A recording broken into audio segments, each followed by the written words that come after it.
فاسعوا إلى ذكر الله وذروا البيع ذلكم خير لكم إن كنتم تعلمون. إن الحمد لله نحمده ونستعينه ونستغفره ونعوذ بالله من شرور أنفسنا ومن سيئات أعمالنا. من يهده الله فلا مضل له ومن يضلل فلا هادي له. وأشهد أن لا إله إلا الله وحده لا شريك له. وأشهد أن محمدًا عبده ورسوله.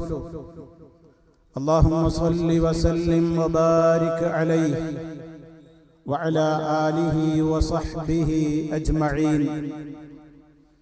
أما بعد فأوصيكم عباد الله ونفسي بتقوى الله. أعوذ بالله من الشيطان الرجيم. فلا وربك لا يؤمنون حتى يحكموك فيما شجر بينهم ثم لا يجدوا في أنفسهم حرجا مما قضيت ويسلموا تسليما. സ്നേഹമുള്ള സത്യവിശ്വാസികളെ, വിശ്വാസിനികളെ, സഹോദരി സഹോദരന്മാരെ, സുഹൃത്തുക്കളെ, അല്ലാഹു സുബ്ഹാനഹു വ തആലയുടെ വിധിവിലക്കുകളും നിയമ നിർദ്ദേശങ്ങളും ജീവിതത്തിലുടനീളം കഴിവിന്റെ പരമാവധി കാത്തു സൂക്ഷിച്ചുകൊണ്ട് തഖ്വയുള്ളവരായി റബ്ബിനെ ഭയപ്പെട്ടുകൊണ്ട് ജീവിക്കുന്നവരായി തീരുവാൻ പരമാവധി പരിശ്രമിക്കണേ എന്ന് എന്നെയും നിങ്ങളെ ഓരോരുത്തരെയും ഗൗരവപൂർവം ഉണർത്തുകയാണ്, ഉപദേശിക്കുകയാണ്. അല്ലാഹു സുബ്ഹാനഹു വ തആല നേരിന്റെ പാതയിലൂടെ സഞ്ചരിക്കുന്ന സജ്ജനങ്ങളിൽ നമ്മെ ഓരോരുത്തരെയും ഉൾപ്പെടുത്തി അനുഗ്രഹിക്കുമാറാകട്ടെ. സഹോദരങ്ങളെ, പ്രവാചകൻ സല്ലല്ലാഹു അലൈഹി വസല്ലമിനെ സംബന്ധിച്ച് കഴിഞ്ഞ ഖുതുബകളിലൂടെ ഒരുപാട് മേന്മകളും മഹത്വങ്ങളുമൊക്കെ നമ്മൾ ശ്രവിക്കുകയുണ്ടായി. ആ റസൂൽ സല്ലല്ലാഹു അലൈഹി വസല്ലമിനോടുള്ള മഹബ്ബത്ത്, അവിടുത്തോടുള്ള സ്നേഹം ഏറെ ചർച്ച ചെയ്യപ്പെടുന്ന ഒരവസരത്തിലാണല്ലോ നാം ഉള്ളത്. നബി സ്നേഹത്തിന്റെ പേരിൽ പലയിടങ്ങളിലും പള്ളികൾ ലൈറ്റുകൾ കൊണ്ട് അലങ്കരിക്കുകയും റോഡുകളും അതുപോലെ തന്നെ പല സ്ഥലങ്ങളിലും വർണ്ണാഭമായ ലൈറ്റുകളിലൂടെയും അതുപോലെ റാലികളും സംഗീതമേളകളും ദഫും DJ പാർട്ടികളും എല്ലാം അരങ്ങ് തകർത്തുകൊണ്ടിരിക്കുന്ന ഒരു സന്ദർഭമാണിത്. അതോടൊപ്പം അവിടുത്തോടുള്ള സ്നേഹം പ്രകടിപ്പിക്കുന്നു എന്ന പേരിൽ മദ്ഹ് പറയുകയാണ് ഞങ്ങൾ മുത്തുനബിയുടെ എന്ന പേരിൽ മൗലിദ് പാരായണങ്ങളും നടന്നുകൊണ്ടിരിക്കുകയാണ്. ഇത്തരം ഒരു സന്ദർഭത്തിൽ സഹോദരങ്ങളെ, ഇതൊന്നും നബി സല്ലല്ലാഹു അലൈഹി വസല്ലമ നമുക്ക് പഠിപ്പിച്ചു തന്നിട്ടുള്ള മാർഗങ്ങളല്ല എന്ന് ഗുണകാംക്ഷയോടുകൂടി പറയുന്നവരെ നോക്കി നിങ്ങളൊന്നും നബി സല്ലല്ലാഹു അലൈഹി വസല്ലമിനെ സ്നേഹിക്കാത്തവരാണെന്നും നിങ്ങൾക്ക് നബിയോട് സ്നേഹമില്ലാത്തത് കൊണ്ടാണ് അവിടുത്തെ മദ്ഹ് പറയുന്നതിന് നിങ്ങൾക്ക് ഇത്ര വിരോധമെന്നും അവിടുത്തെ നിങ്ങൾ ഭത്സിക്കുന്നവരാണ്, പുച്ഛിക്കുന്നവരാണ്, വില കുറഞ്ഞ് കാണിക്കുന്നവരാണ്, അതുകൊണ്ടാണ് നിങ്ങൾക്ക് ഇതിനോടൊക്കെ താല്പര്യമില്ലായ്മ എന്നൊക്കെ പലരും പറഞ്ഞുകൊണ്ടിരിക്കുന്നു, എഴുതിക്കൊണ്ടിരിക്കുന്നു, തെറ്റിദ്ധരിച്ചുകൊണ്ടിരിക്കുന്നു, തെറ്റിദ്ധരിപ്പിച്ചുകൊണ്ടിരിക്കുന്നു. നാം മനസ്സിലാക്കണം സഹോദരങ്ങളെ, മഹാനായ റസൂൽ സല്ലല്ലാഹു അലൈഹി വസല്ലമിനെ സ്നേഹിക്കൽ നിർബന്ധമാണ് എന്ന കാര്യത്തിൽ ഏതെങ്കിലും ഒരു മുസ്ലിമിന് അഭിപ്രായ വ്യത്യാസം ഉണ്ടാകുമെന്ന് എനിക്ക് തോന്നുന്നില്ല. കാരണം ഒരു മുസ്ലിം ആയിത്തീരണമെങ്കിൽ തന്നെ അതിനുള്ള പ്രഥമ കണ്ടീഷനാണ് പ്രപഞ്ചത്തിന്റെ നാഥനായ അള്ളാഹുവിനെയും ആ അള്ളാഹു നിയോഗിച്ചിട്ടുള്ള മുഹമ്മദ് മുസ്തഫ സല്ലല്ലാഹു അലൈഹി വസല്ലമിനെയും സ്നേഹിക്കണം എന്നുള്ളത്. വിശ്വാസികളോട് നബി സല്ലല്ലാഹു അലൈഹി വസല്ലമിനോട് അവർ സ്വീകരിക്കേണ്ട സമീപനത്തെ സംബന്ധിച്ച് സൂറത്തുൽ അഹ്സാബിൽ അല്ലാഹു തആല പറഞ്ഞത് അൻ-നബിയ്യു ഔലാ ബിൽ മുഅ്മിനീന മിൻ അൻഫുസിഹിം വ അസ്വാജുഹു ഉമ്മഹാതുഹും എന്നാണ്. പ്രവാചകൻ ഔലാ ബിൽ മുഅ്മിനീന സത്യവിശ്വാസികൾക്ക് ഏറെ കടപ്പെട്ടയാളാണ്, മിൻ അൻഫുസിഹിം സ്വദേഹങ്ങളെക്കാൾ, നമ്മുടെ ശരീരത്തെക്കാൾ നമുക്ക് ഏറ്റവും കടമ നമ്മുടെ മുത്തു നബിയോടാണ്. എന്നെ സ്നേഹിക്കുന്നതിനേക്കാൾ ഞാൻ എന്റെ നബിയെ സ്നേഹിക്കണമെന്നാണ് അല്ലാഹു പറയുന്നത്. വ അസ്വാജുഹു ഉമ്മഹാതുഹും, ആ നബി സല്ലല്ലാഹു അലൈഹി വസല്ലമിന്റെ ഭാര്യമാർ ഉമ്മഹാതുഹും മുഅ്മിനീങ്ങളുടെ ഉമ്മമാരുമാണ്. നമ്മുടെ ഉമ്മമാരുടെ സ്ഥാനമാണ് അല്ലാഹുവിന്റെ റസൂലിന്റെ പ്രിയപ്പെട്ട ഭാര്യമാർക്കുള്ളത്. അതുകൊണ്ട് തന്നെ ആയിഷ റളിയല്ലാഹു അൻഹ അടക്കമുള്ള, ഖദീജ റളിയല്ലാഹു അൻഹ അടക്കമുള്ള അവിടുത്തെ എല്ലാ ഭാര്യമാരെയും വളരെ ആദരവോടുകൂടി ഒരു ഉമ്മയുടെ സ്ഥാനം നൽകിക്കൊണ്ടാണ് നമ്മൾ ബഹുമാനിക്കുന്നതും ആദരിക്കുന്നതും. നബി സല്ലല്ലാഹു അലൈഹി വസല്ലം പറയുന്നത്, നിങ്ങൾ വിശ്വാസികളായിത്തീരണമെങ്കിൽ ലാ യുഅ്മിനു അഹദുക്കും ഹത്താ അകൂന അഹബ്ബ ഇലൈഹി മിൻ വാലിദിഹി വ വൽദിഹി വന്നാസി അജ്മഈൻ എന്നാണ്. ആശയം ഞാൻ ചുരുക്കി പറയാം. നിങ്ങളിൽ ഒരാളും യഥാർത്ഥ മുഅ്മിനാവില്ല, യഥാർത്ഥ വിശ്വാസിയായി തീരില്ല നിങ്ങളിൽ ഒരാളും. ഏതുവരെ? നബി സല്ലല്ലാഹു അലൈഹി വസല്ലം പറയാണ്, പ്രവാചകനായ എന്നോടായിരിക്കണം നിങ്ങൾക്ക് ഏറ്റവും പ്രിയം. ആരേക്കാൾ?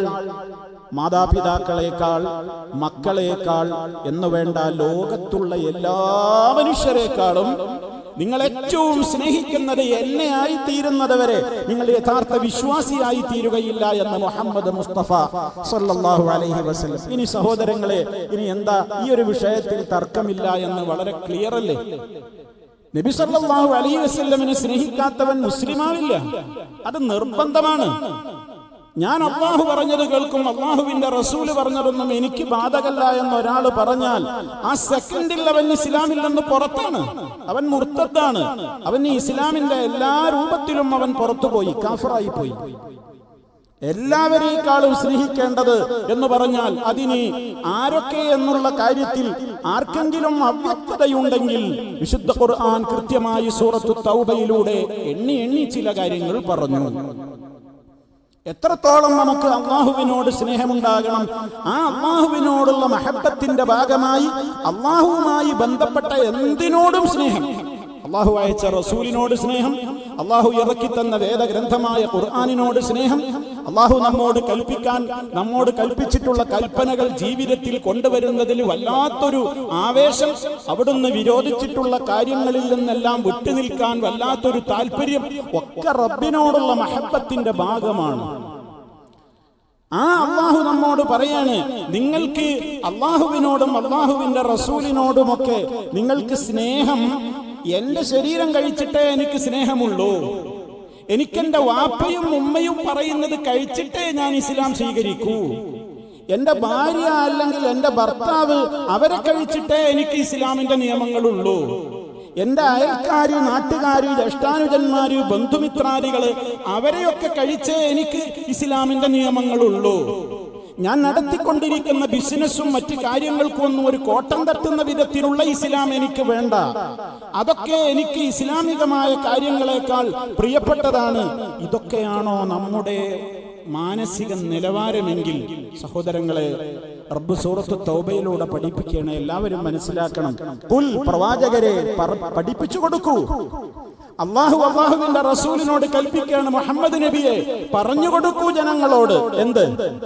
ഇൻ കാന ആബാഉക്കും, നിങ്ങളുടെ മാതാപിതാക്കളാണെങ്കിൽ, വ അബ്നാഉക്കും, നിങ്ങളുടെ മക്കളാണെങ്കിൽ, വഇഖ്വാനുക്കും നിങ്ങളുടെ സഹോദരീ സഹോദരന്മാരാണെങ്കിൽ, വഅസ്വാജുക്കും നിങ്ങളുടെ ഇണകളാണെങ്കിൽ, വഅശീറത്തുക്കും നിങ്ങളുടെ ബന്ധുമിത്രാദികളാണെങ്കിൽ, വഅംവാലുൻ ഇഖ്തറഫ്തുമൂഹാ നിങ്ങൾ സമ്പാദിച്ചുണ്ടാക്കുന്ന നിങ്ങളുടെ സമ്പത്തുമാണെങ്കിൽ, വതിജാറത്തുൻ തഖ്ശൗന കസാദഹാ നഷ്ടം വരുമോ എന്ന് പേടിച്ച് വളരെ ജാഗ്രതയോടെ നിങ്ങൾ മുന്നോട്ട് കൊണ്ടുപോകുന്ന നിങ്ങളുടെ ബിസിനസ്സുകളുമാണ് നിങ്ങൾക്ക് പ്രിയങ്കരമെങ്കിൽ, വമസാകിനു തർദൗനഹാ നിങ്ങളേറെ കൃത്യമായ വളരെ ശ്രദ്ധയോടെ നിങ്ങൾ തൃപ്തിപ്പെട്ട് നിങ്ങൾ പണി കഴിപ്പിച്ച് നിങ്ങൾ താമസിക്കുന്ന നിങ്ങളുടെ വീടുകളും ഇതൊക്കെയാണ് നിങ്ങൾക്ക് ഏറ്റവും പ്രിയപ്പെട്ടതെങ്കിൽ, ആരേക്കാൾ അഹബ്ബ ഇലൈക്കും മിനല്ലാഹി വറസൂലിഹി അല്ലാഹുവിനേക്കാൾ അല്ലാഹുവിന്റെ റസൂലിനേക്കാൾ വജിഹാദിൻ ഫീ സബീലിഹി ആ മാർഗത്തിൽ നിങ്ങൾ ത്യാഗം സഹിക്കുന്നതിനേക്കാളും നിങ്ങൾക്ക് ഏറ്റവും പ്രിയപ്പെട്ടത് ഈ എണ്ണിപ്പറഞ്ഞ 5 കാര്യങ്ങളോടാണെങ്കിൽ, അല്ലാഹു നമ്മളോട് ഗൗരവത്തോടെ താക്കീത് നൽകുകയാണ്. ഫതറബ്ബസൂ നിങ്ങൾ റബ്ബിന്റെ ശിക്ഷയെ കാത്തിരുന്നുകൊള്ളൂ. ഫതറബ്ബസൂ ഹത്താ യഅതി അല്ലാഹു ബിഅംരിഹി അല്ലാഹു അവന്റെ ശിക്ഷയുമായി നിങ്ങൾക്ക് വരുന്നത് നിങ്ങൾ പ്രതീക്ഷിച്ചുകൊള്ളൂ. സൂറത്ത് തൗബയിലുള്ളതാണ്. ഇന്ന് ഏത് ഭാഷയിലാ സഹോദരങ്ങളെ ട്രാൻസ്ലേഷൻ കിട്ടാത്തത്? നിങ്ങൾക്ക് ആർക്കും പരിശോധിച്ചു നോക്കാം. സൂറത്ത് തൗബ അല്ലാഹ് കൃത്യമായിട്ട് പറയാണ്. എന്താണ് ഇപ്പൊ ഇതിലൂടെ അല്ലാഹു തആല പറയുന്നത്? നമുക്ക് എന്തിനേക്കാളും ആദ്യം പറഞ്ഞു വെച്ചു, വിശ്വാസികൾക്ക് സ്വന്തം ദേഹങ്ങളെക്കാൾ പ്രിയപ്പെട്ടവരാണ് മുത്തുനബി. എന്നിട്ട് പറഞ്ഞു, നിങ്ങൾ മാതാപിതാക്കള്, മക്കള്, ലോകത്തുള്ള എല്ലാവരേക്കാളും എന്ന് പറഞ്ഞു. സൂറത്തു തൗബയിലൂടെ എണ്ണി ചില കാര്യങ്ങൾ പറഞ്ഞു. ഇതിനേക്കാളൊക്കെ നിങ്ങൾക്ക് സ്നേഹം ആരോട് വേണം? അള്ളാഹിനോട് വേണം, അള്ളാഹിന്റെ റസൂലിനോട് വേണം. എങ്ങനെയാണ് സഹോദര സഹോദരി നമ്മുടെ സ്നേഹം അപ്രകാരമായിട്ടുണ്ടോ എന്ന് നമ്മൾ പരിശോധിക്കാനുള്ള മാനദണ്ഡം എന്താണ്? ഇത് കേൾക്കുമ്പോൾ നമുക്കൊരു സംശയം ഉണ്ടാവുമല്ലോ. ഞാൻ ആ രൂപത്തിൽ അള്ളാഹുവിനോടും അള്ളാഹുവിന്റെ റസൂലിനോടും മഹബ്ബത്ത് സ്നേഹമുള്ളയാളാണോ എന്ന് പരിശോധിക്കാൻ പറയുന്ന എനിക്കും ശ്രവിക്കുന്ന എന്റെ ഓരോ സഹോദരീ സഹോദരനും അവരവർക്ക് പരിശോധിക്കാവുന്ന ഒരു മാർഗമുണ്ട്. അത് വളരെ ലളിതമായ മാർഗമാണ്. എന്താണ് ആ മാർഗം? എനിക്ക് അള്ളാഹുവിനോടും അള്ളാഹുവിന്റെ റസൂലിനോടുമാണോ സ്നേഹം? ഒരു വിഷയം വരുമ്പോൾ ശരിക്ക് ശ്രദ്ധിക്കുക. എന്റെ മുമ്പിൽ ഒരു പ്രശ്നം വരെയാണ്. ആ പ്രശ്നം എന്തുമാവട്ടെ, ആ പ്രശ്നത്തിൽ അള്ളാഹു അവന്റെ ഖുർആനിൽ ആ കാര്യം അരുതെന്നാണ് പറയുന്നത്. മുഹമ്മദ് മുസ്തഫ സല്ലല്ലാഹു അലൈഹി വസല്ലമയുടെ തിരുവചനങ്ങളിൽ ആ വിഷയത്തെ സംബന്ധിച്ച് അരുതെന്നാണ് പറയുന്നത്. അതൊന്നുകിൽ ഡയറക്റ്റ് ആയിട്ട് അതിനെക്കുറിച്ച് ഹറാമെന്ന് പറഞ്ഞിരിക്കാം, അതല്ലെങ്കിൽ അന്നില്ലാത്ത വല്ല വിഷയങ്ങളും ആധുനിക കാലഘട്ടത്തിൽ ഉണ്ടായതാണെങ്കിൽ അത് ഇതിനോട് താരതമ്യപ്പെടുത്തിയിട്ട് ഇൻഡയറക്റ്റ് ആയിട്ട് അത് ഹറാമാണെന്ന് മനസ്സിലാക്കപ്പെടാവുന്ന വിഷയമായിരിക്കാം. രണ്ടായിരുന്നാലും ഇസ്ലാമിൽ അനുവദിക്കപ്പെടാത്തൊരു കാര്യമാണ് നമ്മുടെ മുമ്പിൽ ഒരു വിഷയം വന്നിട്ടുള്ളത് എന്ന് നമ്മൾ ഓരോരുത്തരും സങ്കല്പിക്കുക. ആ ഘട്ടത്തിൽ എന്റെ മനസ്സ് അവിടെ പരീക്ഷിക്കപ്പെടുകയാണ്. എന്റെ മനസ്സ്, എനിക്ക് ആ കാര്യത്തോട് താല്പര്യമുണ്ട്. എന്റെ മനസ്സിന്റെ ദേഹത്തിന്റെ താല്പര്യം എന്താണ്? ആ കാര്യം ചെയ്യണം എന്നാണ്. എന്റെ ബാപ്പ പറയുന്നത് അതാണ്, അത് ചെയ്യണം എന്നാണ്. എന്റെ ഉമ്മാക്ക് അതാ ഇഷ്ടം, അത് ചെയ്യണം എന്നാ പറയുന്നത്. അള്ള പറഞ്ഞതിന് എതിരാണ് എന്റെ ബാപ്പന്റെ ഇഷ്ടം. അള്ള പറഞ്ഞതിനെതിരാണ് എന്റെ ഉമ്മാടെ ഇഷ്ടം. അള്ള പഠിപ്പിച്ചതിനെതിരാണ് എന്റെ സഹോദരങ്ങളുടെ ഇഷ്ടം. അള്ള പഠിപ്പിച്ചതിനെതിരാണ് എന്റെ ഭർത്താവിന്റെ ഇഷ്ടം. അള്ള പഠിപ്പിച്ചതിനെതിരാണ് എന്റെ മക്കളുടെ ഇഷ്ടം. അള്ള പഠിപ്പിച്ചതിനെതിരാണ് എന്റെ കുടുംബങ്ങളുടെയും ബന്ധുക്കളുടെയും ഇഷ്ടം. അള്ള പഠിപ്പിച്ച രൂപത്തിൽ ഞാൻ ജീവിച്ചാൽ എന്റെ കച്ചവടത്തിന് നഷ്ടം വരും, എന്റെ പല കാര്യങ്ങളും പൊളിഞ്ഞു പോകും. അങ്ങനെയുള്ള ഒരു പ്രതിസന്ധിയിൽ അകപ്പെടുമ്പോ നമ്മൾ വല്ലാതെ പരീക്ഷിക്കപ്പെടുകയാണ്. എന്താ ചെയ്യേണ്ടത്? ഒരു ഭാഗത്ത് അള്ളാഹും അള്ളാഹിന്റെ റസൂലും പഠിപ്പിച്ച നിയമം, ഒരു ഭാഗത്ത് ഈ ലോകത്തുള്ള എന്റെ ഇഷ്ടമടക്കം എന്റെ കുടുംബങ്ങള്, ബന്ധുക്കള്, മറ്റു ബന്ധപ്പെട്ട ആളുകളൊക്കെ വേറൊരു വശത്ത്. ഏതെങ്കിലും ഒന്ന് ഞാൻ സെലക്ട് ചെയ്തേ പറ്റൂ. അവിടെയാണ് എന്റെയും നിങ്ങളുടെയും ഈമാൻ പരിശോധിക്കപ്പെടുന്നത്. ഞാൻ ഏത് സെലക്ട് ചെയ്യുന്നു എന്നതിനനുസരിച്ച്, നിങ്ങൾ ഏത് സെലക്ട് ചെയ്യുന്നു എന്നതിനനുസരിച്ച് നമ്മുടെ ഈമാനിന്റെ ഗ്രാഫ് കൃത്യമായി നമുക്ക് രേഖപ്പെടുത്താം. ആ വിഷയത്തിൽ ആർക്കെതിരാണെങ്കിലും ഞാൻ എന്റെ റബ്ബിനെ വെറുപ്പിച്ച് ചെയ്യില്ല, അള്ളാഹുവിന്റെ റസൂലിന് വെറുപ്പുള്ളൊരു കാര്യം ഞാൻ ചെയ്യില്ല എന്ന തീരുമാനം ഞാൻ എടുക്കുന്നുവോ എനിക്ക് ഈമാനുണ്ട്. അതല്ല ഖുർആനിലും ഹദീസിലും ഒക്കെ അത് അങ്ങനെയൊക്കെ തന്നെ പറയുന്നത്.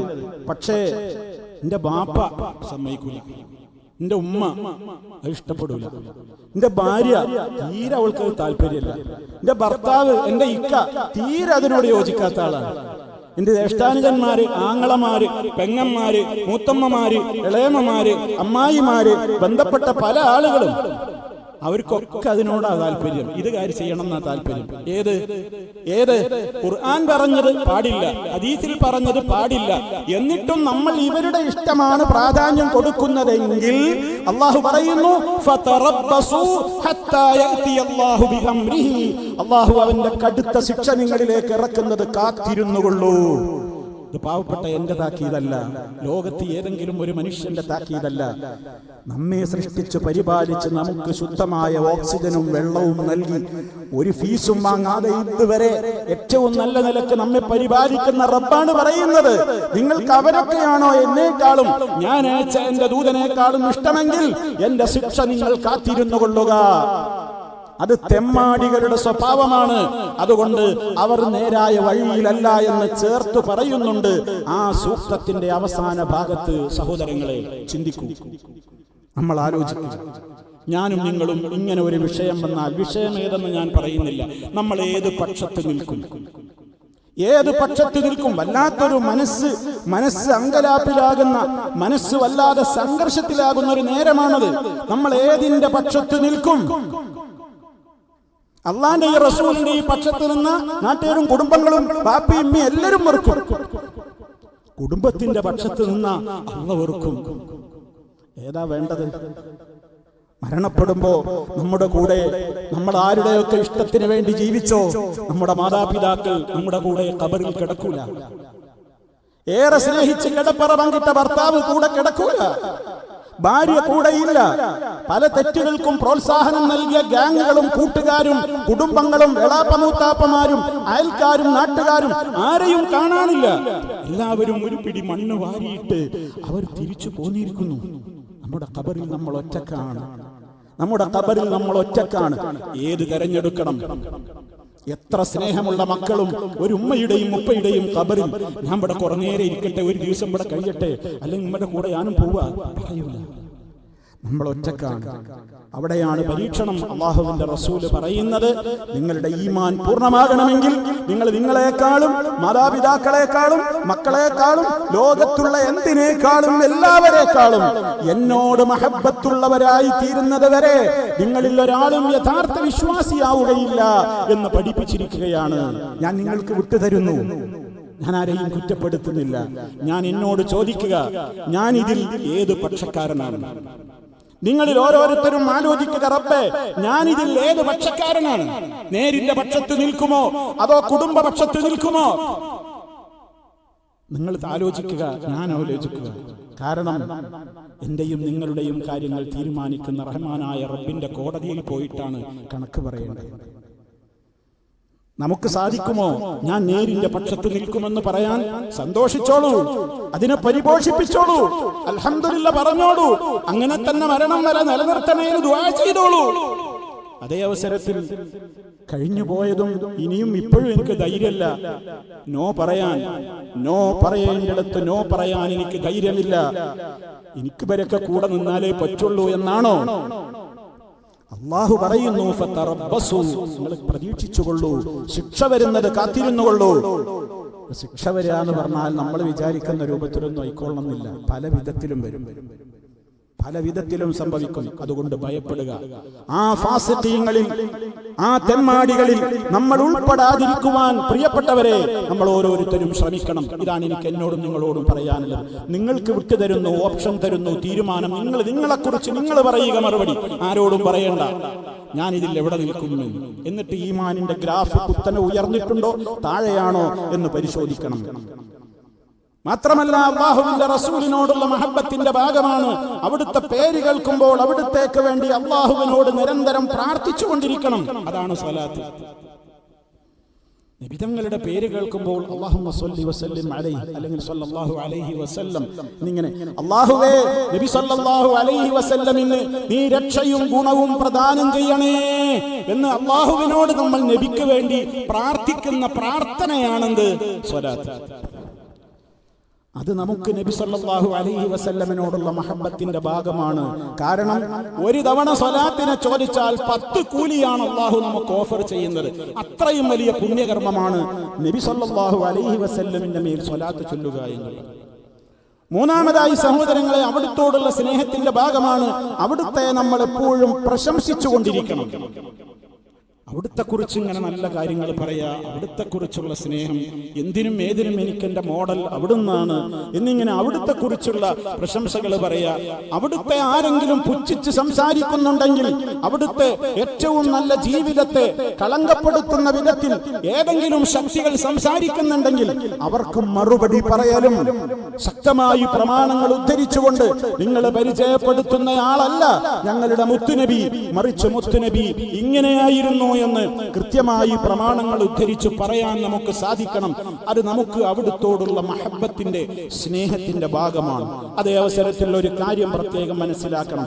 അവിടുത്തെ കുറിച്ച് പ്രശംസകൾ പറയുമ്പോൾ, അവിടുത്തെ കുറിച്ച് മദ്ഹ് പറയുമ്പോൾ ഉള്ളതേ പറയാവൂ, ഇല്ലാത്തത് പറയാൻ പാടില്ല.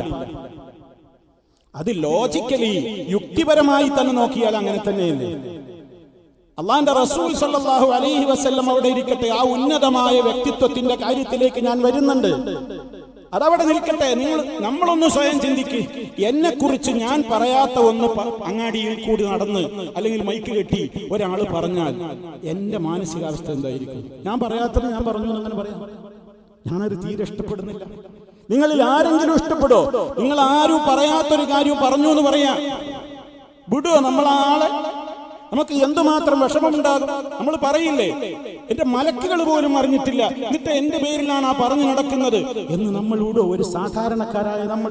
അതേ അവസരത്തിൽ ലോകം കണ്ട മുത്തു മുസ്തഫ സല്ലല്ലാഹു അലൈഹി വസല്ലമിനെ സംബന്ധിച്ച് അവിടുത്തെ മദ്ഹ് പറയുകയാണെന്ന പേരിൽ മൗലിദ് എന്ന് പറയുന്ന ചില കിതാബുകൾ നിവർത്തിവെച്ച് അതിലൂടെ പറയുന്നത് മുഴുവനും, അതിലെ ബഹുഭൂരിഭാഗം കാര്യങ്ങളും ആ നബി സല്ലല്ലാഹു അലൈഹി വസല്ലം വെറുക്കുന്ന കാര്യങ്ങളാണ്. കാരണം അവിടുന്ന് പറയാത്തതാ അവിടുത്തെ പേരിൽ പറയുന്നത്. അള്ളാന്റെ റസൂലിനെ പ്രശംസിക്കണമെന്ന പേര്, പക്ഷെ പറയുന്നത് മുഴുവൻ നബി തങ്ങളുടെ പേരിലുള്ള കെട്ടുകഥകളും കള്ളത്തരങ്ങളുമാണ്. നബി പറയാത്ത കാര്യങ്ങൾ ഖാല റസൂലുള്ളാഹി എന്ന് പറഞ്ഞിട്ടാണ് പറയും. എന്താ ഖാല റസൂലുള്ളാഹി എന്ന് പറഞ്ഞാൽ? അള്ളാന്റെ റസൂല് പറഞ്ഞിരിക്കുന്നു എന്ന് പറഞ്ഞിട്ട് ആ ആമുഖത്തോടുകൂടി ചില വരികളാണ് പറയും. അത് അള്ളാന്റെ റസൂല് പറഞ്ഞിട്ടേ ഇല്ല. എത്ര ഗൗരവമാണ്! നബി സല്ലല്ലാഹു അലൈഹി വസല്ലം പറഞ്ഞതെന്താ? ആരെങ്കിലും ഞാൻ പറയാത്തത് പറഞ്ഞു എന്ന് എന്റെ പേരിൽ കള്ളം പറഞ്ഞാൽ നരകത്തിലെ ഇരിപ്പിടം അവൻ എത്രയും വേഗം തരപ്പെടുത്തിക്കൊള്ളട്ടെ എന്നാണ്. അങ്ങനത്തെ കാര്യമാണ് മൗലിദുകളിൽ. എത്ര സാമ്പിളുകൾ പറയാൻ, ധാരാളം നമുക്ക് പറയാൻ കഴിയും. ഇന്ന് മൗലിദുകളിൽ പാരായണം ചെയ്തുകൊണ്ടിരിക്കുന്ന കെട്ടുകഥകളുടെ ഉദാഹരണങ്ങൾ എമ്പാടും നമുക്ക് പറയാൻ സാധിക്കും. പക്ഷേ ഒരു ഖുതുബയിൽ നമുക്കതിന് പരിധികളുണ്ടല്ലോ. നിങ്ങൾ ശ്രദ്ധിക്കണം, അന്വേഷിക്കണം, പഠിക്കണം എന്ന ഈ അവസരത്തിൽ ഞാൻ ഓർമ്മപ്പെടുത്തുന്നു. അതുകൊണ്ട് തന്നെ കെട്ടുകഥകളും കള്ളക്കഥകളും ഒരിക്കലും മദ്ഹ് എന്ന പേരിൽ പറയാൻ പാടില്ല. അവിടുത്തെ പേരിൽ പറയുന്നത് മുഴുവനും സത്യമായത് തന്നെ, പറഞ്ഞാൽ തീരാത്തത്ര മുത്തുനബിയെ കുറിച്ച് നമുക്ക് പറയാനുണ്ട്. പിന്നെന്തിനാ അവിടുത്തെ കുറിച്ച് നമ്മൾ കള്ളം പറയുന്നത്? ഇനി മാത്രമല്ല, ഈ സ്നേഹവും ഈ സ്വലാത്തുകല്ലലും ഈ മദ്ഹ് പറയലും അവിടുത്തോടുള്ള ബഹുമാനവും എന്തിനേക്കാളും എല്ലാവരേക്കാളും അവിടുത്തോടുള്ള സ്നേഹവുമൊക്കെ ഏതെങ്കിലും ഒരു മാസത്തിലെ ഏതെങ്കിലും ഒരു ദിവസത്തിലാണോ വേണ്ടത്? അല്ല. മുസ്ലിം ജീവിച്ചിരിക്കുന്ന അവന്റെ അവസാന ശ്വാസം നിലക്കുന്നത് വരെ ഈ മഹബത്ത് വേണം. എല്ലാ കാലത്തും വേണം, ഒരു മാസത്തിലല്ല. നബി ജനിച്ച റബീഉൽ അവ്വലിൽ പ്രത്യേക ഒരു സ്നേഹം, അത് 12-ന് പ്രത്യേക ഒരു സ്നേഹം ആരും പഠിപ്പിച്ചിട്ടില്ല. മുസ്ലിമീങ്ങൾക്ക് 2 ആഘോഷമല്ലേ ഉള്ളത്. ആ 2 ആഘോഷത്തിന്റെയും കൃത്യ ഡേറ്റ് എല്ലാവർക്കും അറിയാം. ചെറിയ പെരുന്നാള് ശവ്വാൽ 1, ബലിപെരുന്നാള് ദുൽഹിജ്ജ് 10, 11, 12, 13 4 ദിവസം. എന്നാൽ നബി സല്ലല്ലാഹു അലൈഹി വസല്ലമിന്റെ ജന്മദിനത്തെ കുറിച്ച് ചില സഹോദരങ്ങൾ പറഞ്ഞു പ്രചരിപ്പിക്കുന്നത് എന്താ? നബിദിനാഘോഷം എന്ന് പറയുന്നത് 2 പെരുന്നാളുകളെക്കാൾ വലിയ ആഘോഷമാണ് നാം പറയുന്നത്. എങ്കിൽ അതിനൊരു പ്രത്യേക ഡേറ്റ് വേണ്ടേ? എന്നാ നബി സല്ലല്ലാഹു അലൈഹി വസല്ലം ജനിച്ചത് എന്നുള്ളതിൽ തർക്കം തീർന്നിട്ടില്ല. റബീഉൽ അവ്വലിൽ പോലുമല്ല എന്നാണ് പ്രഗൽഭര് പറയുന്നത്. റബീഉൽ അവ്വലിൽ പോലുമല്ല നബിയുടെ ജനന ദിവസം എന്നാണ് പ്രഗൽഭര് പോലും പറയുന്നത്. ആരാ പ്രഗൽഭൻ? മഹാനായ ശൈഖ് മുഹയ്യിദ്ദീൻ അബ്ദുൽ ഖാദിർ ജീലാനി. മുഹയ്യിദ്ദീൻ അബ്ദുൽ ഖാദിർ ജീലാനിയുടെ ഗ്രന്ഥത്തിൽ അദ്ദേഹം പറയുന്നത് നബി സല്ലല്ലാഹു അലൈഹി വസല്ലമയുടെ ജനനത്തെക്കുറിച്ച് അദ്ദേഹം റിപ്പോർട്ട് ചെയ്ത് അവിടെ ഉദ്ധരിച്ചത് എന്താണ് അഭിപ്രായം? അദ്ദേഹം പറഞ്ഞത് എന്താ? മുഹറം 10-നാണ്. മുഹറം 10-നാണ് നബി സല്ലല്ലാഹു അലൈഹി വസല്ലമിന്റെ ജന്മദിനം എന്നാണ് അദ്ദേഹം പറയുന്നത്, അദ്ദേഹത്തിന്റെ കിതാബിൽ ഉദ്ധരിക്കുന്നത്. ആരാ മുഹയ്യിദ്ദീൻ ശൈഖ്? അള്ള പറഞ്ഞതല്ലാതെ അദ്ദേഹം പറയൂല എന്നാണ് നമ്മുടെ സമൂഹം വിശ്വസിക്കുന്നത് മുഹയ്യിദ്ദീൻ ശൈഖിനെ കുറിച്ച്. അള്ള കാണും പോലെ കാണും, അള്ള കേൾക്കും പോലെ എല്ലാം കേൾക്കും. അള്ളാഹുവിന്റെ അറിവൊക്കെ എനിക്കുണ്ട്, ഞാൻ എന്ത് പറയുന്നുണ്ടെങ്കിലും അള്ള പറയാതെ ഞാൻ പറഞ്ഞിട്ടില്ല എന്നൊക്കെ പറയുന്ന ആളാണ് നമ്മുടെ സമുദായത്തിന്റെ വീക്ഷണത്തിൽ ആര്? ശൈഖ് ജീലാനി റഹ്മത്തുള്ളാഹി അലൈഹി. ആ വ്യക്തിത്വത്തിന്റെ ഗ്രന്ഥത്തിലാണ് എഴുതുന്നത് നബി ജന്മദിനം എന്നാണ് മുഹറം 10-നാണ്. ഒന്നുകിൽ അദ്ദേഹത്തിന് തെറ്റി, അല്ലെങ്കിൽ ഈ പറയുന്ന ആളുകൾക്ക് തെറ്റി. അദ്ദേഹത്തിന് തെറ്റി എന്ന് പറഞ്ഞാൽ ഇവിടെ വേറെ പ്രശ്നം വരുന്നുണ്ട്.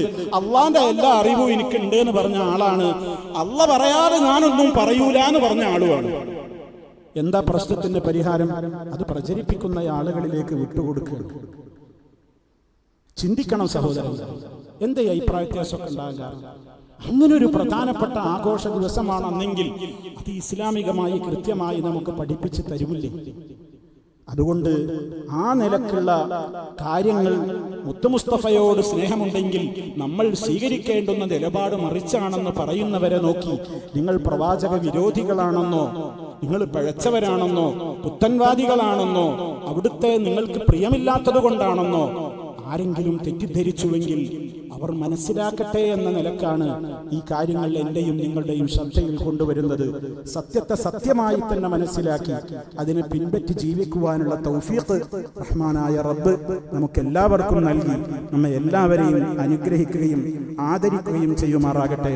അഖൂലു ഖൗലി ഹാദാ വഅസ്തഗ്ഫിറുല്ലാഹ ലീ വലക്കും ഫസ്തഗ്ഫിറൂഹു ഇന്നഹു ഹുവൽ ഗഫൂറുർ റഹീം.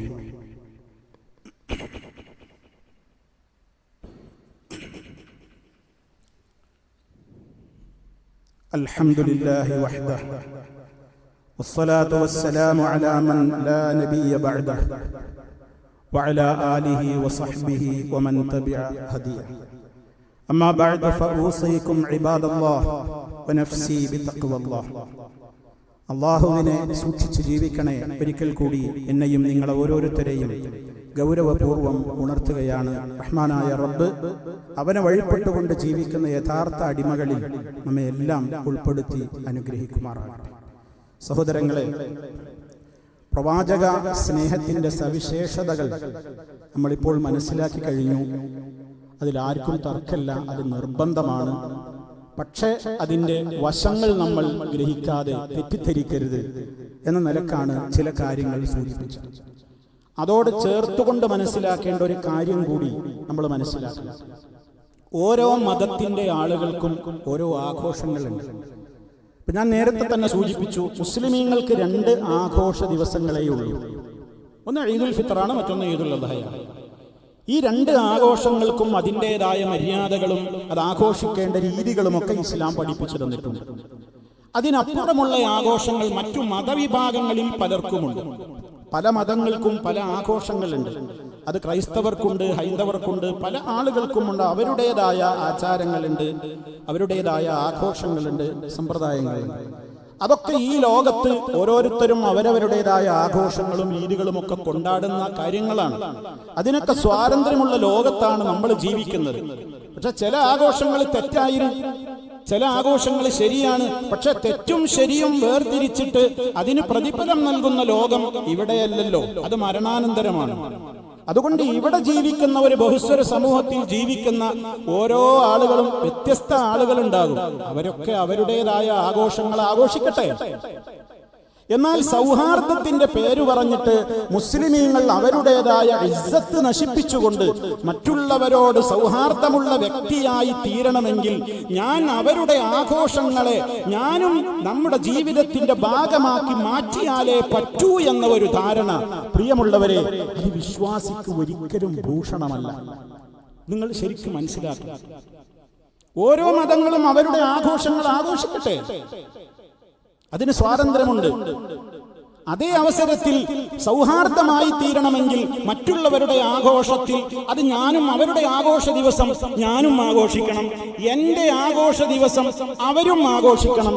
അവരെ സൗഹാർദ്ദത്തിന്റെ ആളുകളാവുകയുള്ളൂ. അല്ലാത്തവരൊക്കെ ഭീകരവാദികളാണ്, തീവ്രവാദികളാണ് എന്ന് മുദ്രകുത്തി അവരുടെ മേൽ ഈ തീവ്രവാദത്തിന്റെ ചാപ്പ കുത്തുന്ന ഏർപ്പാട്, അവരെ സീല് വെച്ച് മാറ്റി നിർത്തുന്ന ഏർപ്പാട്, വിശ്വാസികളെ, അത് എത്രത്തോളം ഭൂഷണമാകും നമുക്ക് എന്ന് നമ്മൾ ചിന്തിക്കണ്ടേ. ആരുടെ ആഘോഷങ്ങൾ, അവരുടേതായ ആഘോഷങ്ങൾ അവർ ചെയ്യണം, അത് അവർക്ക് ചെയ്യാനുള്ള സ്വാതന്ത്ര്യമുണ്ടല്ലോ. എന്നാൽ അവരുടെ ഒരു ആഘോഷ ദിവസം അവരുടേതായ വസ്ത്രരീതി ഞാനും അണിയുക. എൻ്റെ വീട്ടിലും അന്ന് ആഘോഷമുണ്ട്, ഞാനും അവരന്ന് ധരിക്കുന്ന വസ്ത്രം ഞാനും അണിയുന്നു, എൻ്റെ ഭാര്യ അണിയുന്നു, എൻ്റെ പെൺമക്കൾ അണിയുന്നു, പുരുഷന്മാരണിയുന്നു. അന്നത്തെ പ്രത്യേക ഡ്രസ്സൊക്കെ മറ്റുള്ളവരുടെ ആഘോഷ ദിവസത്തിൻ്റെ അത് ഞാനും ചെയ്യാണ്. അവരവരുടെ വീട്ടിലുണ്ടാക്കുന്ന ഭക്ഷണമൊക്കെ എൻ്റെ വീട്ടിലും ഞാൻ അതിനോടൊക്കെ ഒരു ഐക്യദാർഢ്യം പ്രഖ്യാപിക്കുന്ന ആളാണ് എന്ന നിലയ്ക്ക് ഞാനും ഉണ്ടാക്കുന്നു.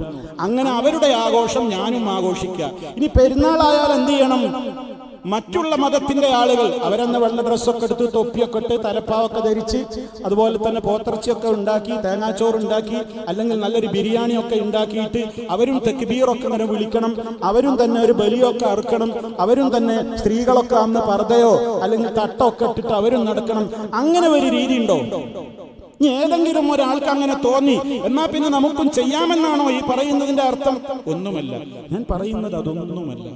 ഓരോരുത്തർക്കും അവരുടെ രീതികളും ആഘോഷങ്ങളും സമ്പ്രദായങ്ങളും ഒക്കെ ഉണ്ട്, അത് അവരവർ ചെയ്യാം. ക്രിസ്ത്യാനികൾ ഡിസംബർ 25 ആകുമ്പോൾ സ്റ്റാർ തൂക്കും, യേശുവിന്റെ വരവ് എന്ന് പറഞ്ഞുകൊണ്ട്. അത് അവര് ചെയ്തോട്ടെ. എന്നാൽ എൻ്റെ വീട്ടിലും വേണം മാർക്കറ്റിൽ നിന്ന് സ്റ്റാർ കിട്ടിയിട്ട് എൻ്റെ പ്ലാവിന്റെ മുകളിലും എൻ്റെ ബിൽഡിങ്ങിലും ഞാനൊരു സ്റ്റാർ തൂക്കിയാലേ ഞാനൊരു സൗഹാർദ്ദത്തിന്റെ വക്താവുകയുള്ളൂ, അല്ലെങ്കിൽ ഞാൻ ഭീകരവാദിയാണെന്ന് തോന്നരുത് എന്ന നിലയ്ക്ക് നമ്മൾ അതിനോട് താരതമ്യപ്പെട്ടുകൊണ്ട് നമ്മളും അങ്ങനെ ചെയ്യണോ? സഹോദരങ്ങളെ, ഓരോരുത്തരും അവരവരുടേതായ വിശ്വാസങ്ങളും ആചാരങ്ങളും അനുഷ്ഠാനങ്ങളും കൊണ്ട് നടക്കുന്നതോടൊപ്പം സൗഹാർദ്ദം എന്ന് പറയുന്നത് മനുഷ്യർ തമ്മിലുള്ള സൗഹാർദ്ദമാണ്. മതസൗഹാർദ്ദം എന്ന് പേര് പറയുന്നത് ഏതർത്ഥത്തിലേ ശരിയാവുകയുള്ളൂ? മതങ്ങളുടെ ആശയങ്ങളെല്ലാം കൂട്ടിക്കുഴച്ചുകൊണ്ടുള്ള സൗഹാർദ്ദത്തിന് മതസൗഹാർദ്ദം എന്ന് പറയൂല. അങ്ങനെ നടപ്പില്ല. നേരെ മറിച്ച് വ്യത്യസ്ത മതങ്ങളുടെ അനുയായികളായ ആളുകൾ അവരുടെ മാനുഷിക വിഷയങ്ങളിൽ അവർ സൗഹാർദ്ദത്തിലാണ്. എൻ്റെ അയൽക്കാരൻ, അയാൾ പട്ടിണി കിടക്കാണ്, അവിടെ ഹിന്ദു ആണോ ക്രിസ്ത്യാനിയാണോ നോക്കിയിട്ടല്ല, എൻ്റെ അയൽക്കാരനോട് എനിക്കൊരു മര്യാദ ഉണ്ട്. അയാൾ വിശക്കാൻ പാടില്ല, അയാളെ കുട്ടികൾ ബുദ്ധിമുട്ടാൻ പാടില്ല, അയാളുടെ വീട് ചോർന്നൊലിക്കാൻ പാടില്ല. എൻ്റെ അയൽക്കാരനാ, അവിടെ മതമൊന്നും നോക്കുന്നില്ല, ഞാൻ എൻ്റെ മനുഷ്യത്വമാണ് നോക്കുന്നത്. ഒരാൾ വീണ് കിടക്കാണ്, അവൻ കറുത്ത തുണി ഉടുത്തോ കാവി ഉടുത്തോ പച്ചയുടുത്തോ എന്ന് നോക്കിയിട്ടല്ല ഞാൻ അവന് വേണ്ട കാര്യങ്ങൾ ചെയ്തു കൊടുക്കേണ്ടത്. എങ്ങനെയാണ്? മനുഷ്യനാണ് കിടക്കുന്നത്, ഇതൊരു മനുഷ്യനാണ്. ഇങ്ങനെ എല്ലാ മതവിഭാഗങ്ങളും അവരുടേതായ വിശ്വാസങ്ങളും ആചാരങ്ങളും അനുഷ്ഠാനങ്ങളും ഒക്കെ മുറുകെ പിടിച്ചുകൊണ്ട് തന്നെ പൊതുവായ കാര്യങ്ങളിൽ ഏതൊക്കെ മതക്കാർ വീക്ഷണക്കാർ ആരൊക്കെയുണ്ടോ എല്ലാവരുമായി സൗഹാർദ്ദത്തിൽ അങ്ങനെ മുന്നോട്ട് പോവുക. എന്നാ ആദർശത്തെ ആർക്കും വേണ്ടി പണയപ്പെടുത്തരുത്.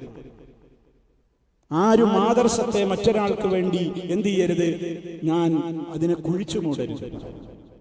അങ്ങനെ മുന്നോട്ട് പോകുന്ന മാനവ സൗഹാർദ്ദം രാജ്യത്ത് എത്ര കാലമായി നിലനിൽക്കുന്നു? അങ്ങനെ തന്നെ ഇനിയും തുടർന്നൂടെ? അതിലപ്പുറം ഒരു കൂട്ടരുടെ ആഘോഷത്തിന്റെ വേഷം ഞാൻ ധരിച്ചിട്ടില്ലെങ്കിൽ ഞാൻ ഭീകരവാദി, അന്നത്തെ ഭക്ഷണം ഞാനും ഉണ്ടാക്കിയിട്ടില്ലെങ്കിൽ, ഞാനും അങ്ങനെ ആഘോഷിച്ചിട്ടില്ലെങ്കിൽ, അതിന്റെ കൂടെ കൂടിയിട്ടില്ലെങ്കിൽ ഞാനൊരു ഭീകരവാദി. അങ്ങനെ എന്തിനാ സഹോദരി നമ്മൾ ചിന്തിക്കുന്നത്? അതുകൊണ്ട് സൗഹാർദ്ദം എന്ന് പറയുന്നത് എന്നും നിലനിൽക്കണം. പക്ഷേ അത് മതത്തിന്റെ ആശയങ്ങൾ അങ്ങും ഇങ്ങും കൂട്ടിക്കൊടുത്ത് കൂട്ടിക്കുഴച്ചിട്ടുള്ളൊരു അവിയൽ സംസ്കാരമല്ല. ഓരോരുത്തർക്കും അവരുടേതായ കാര്യങ്ങളിൽ കണിശത പാലിച്ചുകൊണ്ട് തന്നെ സൗഹാർദ്ദത്തിലൂടെ മുന്നോട്ട് പോവുക. ഇതാണ് ഈ വിഷയത്തിൽ വേണ്ടത് എന്ന് ഈ ഒരു സന്ദർഭത്തിൽ പ്രത്യേകം ഓർമ്മപ്പെടുത്തുകയാണ്. അതുകൊണ്ട് തന്നെ സഹോദരങ്ങളെ, ഓരോ വിഷയങ്ങളിലും മുസ്ലിമിന്റെ ഒരു ഐഡന്റിറ്റി ഉണ്ട്. അത് നമ്മൾ അല്ലാഹുവിനോട് നിരന്തരം കൈകെട്ടി നിന്ന് പറയുന്നുമുണ്ട്. അനമിനൽ മുസ്ലിമീൻ, ഞാൻ മുസ്ലിമാണ്, ഞാൻ മുസ്ലിമാണ്, ഞാൻ മുസ്ലിമാണ് 5 നേരം പറയുന്നുണ്ട്. അത് നമ്മുടെ ജീവിതത്തിൽ ഉണ്ടാവട്ടെ, വാക്കുകളിൽ ഒതുങ്ങാതെ നമ്മുടെ ജീവിതത്തിൽ അത് നിലനിൽക്കട്ടെ. അതിനുവേണ്ടി പ്രാർത്ഥിക്കുക, പ്രവർത്തിക്കുക. അപാകതകൾ വന്നുപോയെങ്കിൽ എല്ലാം പൊറുക്കുന്ന അല്ലാഹുവിനോട് പറയുക. നാടിന്റെ സൗഹാർദ്ദാന്തരീക്ഷം നിലനിൽക്കാൻ പ്രാർത്ഥിക്കുക. വേണ്ടത് ചെയ്യുക, വേണ്ടാത്തതിൽ നിന്ന് വിട്ടുനിൽക്കുക. റഹ്മാനായ റബ്ബ് എല്ലാ അർത്ഥത്തിലും അവന്റെ കാവൽ നൽകി നമ്മളെ എല്ലാവരെയും അനുഗ്രഹിക്കുമാറാകട്ടെ. പാപങ്ങൾ അവൻ പുറത്തു തരുമാറാകട്ടെ. പലരും രോഗികളായി ആസ്പത്രികളിലുണ്ട്, വീടുകളിലുണ്ട്. അല്ലാഹു എല്ലാവർക്കും പരിപൂർണമായി ശിഫ നൽകുമാറാകട്ടെ. അടുത്ത ദിവസങ്ങളിലായി പരിചയമുള്ളവരും അല്ലാത്തവരും ബന്ധുക്കളുമൊക്കെയായി പലരുടെയും പല ആളുകളും മരണപ്പെട്ടു പോയിട്ടുണ്ട്. അല്ലാഹു അവരുടെയൊക്കെ ഖബറുകൾ സ്വർഗ്ഗത്തോപ്പാക്കി കൊടുക്കട്ടെ. ജഹന്നമിൽ നിന്ന് കത്തിയാളുന്ന നരകത്തിൽ നിന്ന് നമ്മയും അവരെയും അല്ലാഹു കാത്ത് രക്ഷിക്കുമാറാകട്ടെ. അല്ലാഹുമ്മ ഗ്ഫിർ ലിൽ മുഅ്മിനീന വൽ മുഅ്മിനാത്ത് വൽ മുസ്ലിമീന വൽ മുസ്ലിമാത്ത് അൽ അഹ്യാഇ മിൻഹും വൽ അംവാത്ത് ഇന്നക മുജീബുദ് ദഅവാതി വഖാദിൽ ഹാജാത്ത്. اللهم اعز الاسلام والمسلمين واذل الشرك والمشركين. اللهم اجرنا واجر والدينا من النار. ربنا اغفر لنا ذنوبنا وكفر عنا سيئاتنا وتوفنا مع الابرار والحمد لله رب العالمين.